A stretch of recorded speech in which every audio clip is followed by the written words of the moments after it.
Hello students, now we will continue the chapter bioavailability.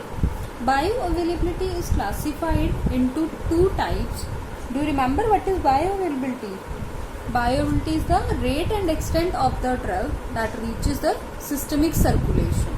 Now bioavailability is of two types. It can be absolute bioavailability and it can be relative bioavailability. The absolute bioavailability is defined by F, and the relative bioavailability is defined by Fr. Now what is absolute? If the bioavailability of the same drug has been compared in two cases, suppose one was the oral dosage form of that drug and other was the parenteral dosage form of that drug. So systemic availability of a drug in case of oral route and divided by the systemic availability of a drug in case of parenteral route, where we assume that it is 100%, then it is known as absolute bioavailability. It is compared with the parenteral dosage form of the same drug where it will be 100%.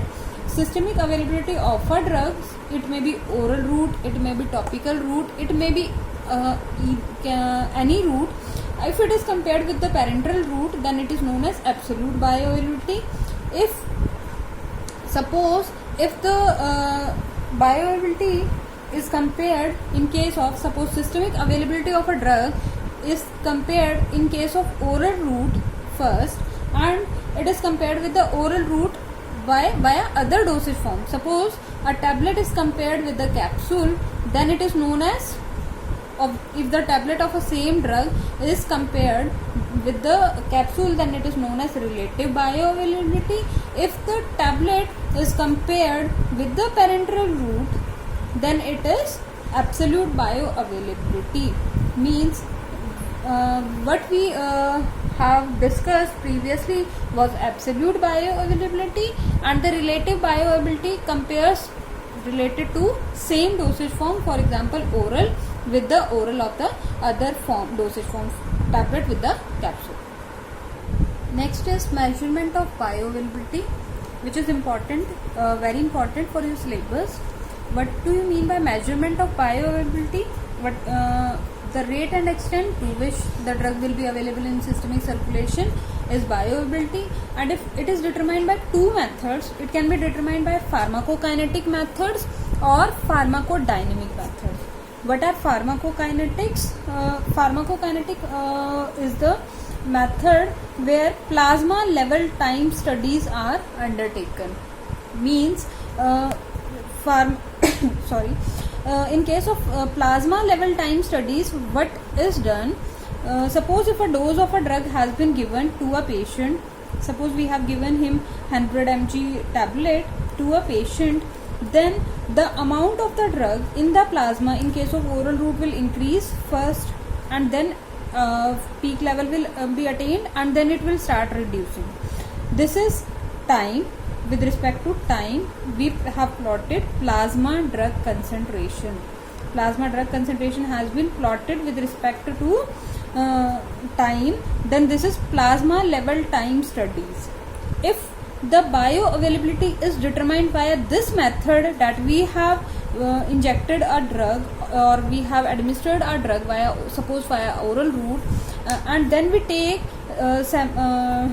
blood samples of the patient at different time intervals. Suppose we have taken at 5 minutes, then after giving drug we take a blood sample after 5 minutes, then 10 minutes, 15 minutes, 30 minutes, and so on. The plasma concentration present at this 5 minute, suppose this was at 10 minutes, this was at 15 minutes, this was at 30 minutes. So this graph gives us plasma level time graph, and from this graph the bioavailability is predicted. This is known as pharmacokinetic study. Second is the urinary excretion studies. We collect urine of the patient after giving a drug, and with respect to time we plot the graph between the concentration of drug present in the urine. Similarly, as we have plotted the graph between the plasma drug concentration and time, then these are known as urinary excretion studies.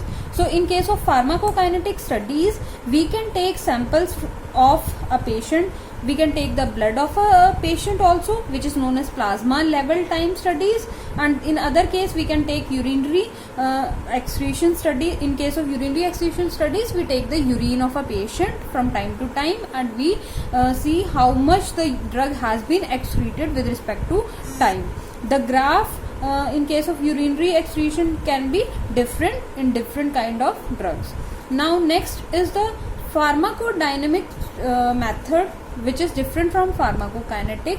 In case of pharmacodynamic, what action the drug has given to the patient is studied, and it is of two types. It can be acute pharmacological response study or the therapeutic response.